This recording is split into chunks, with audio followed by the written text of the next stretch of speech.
I think we've got a little bit of time for some discussion. And I know Jada wanted to come back to the question of the health problems that there have recently been in Greater Ibba, but which are now largely resolved.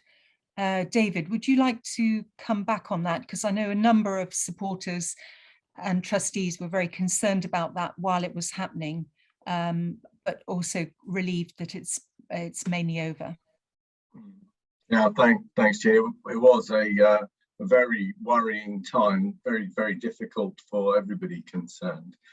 I think the first thing to say is thankfully almost all of the girls have recovered.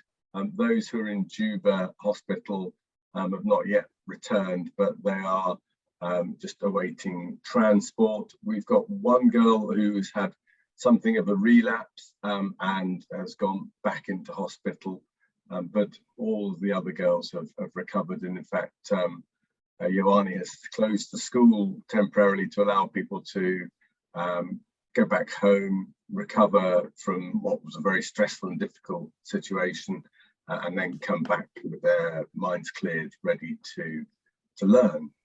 So that's positive. In terms of what happened, it appears, and we're still not 100% clear, and the government have been very open in terms of saying we are willing to review this and make sure that it doesn't happen again.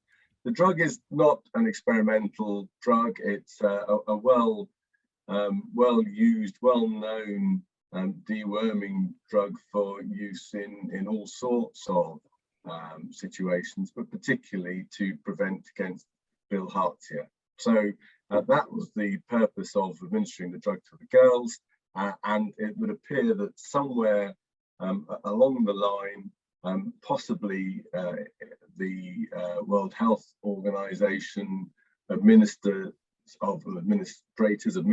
people administering or administering the drug, got their doses wrong and gave overdoses to some of the girls in both Ibba Girls' School, but also elsewhere in Ibba County, and that is at the heart of the problem. And whilst if you look at the toxicology of the drug, it's actually shouldn't be dangerous long term to, for example, risk of organ failure and so on. It does have some very nasty side effects if overdosed in the short term. So, clearly that's the cause of the vomiting, the stomach pains, the loss of consciousness and so on that some of the girls suffered.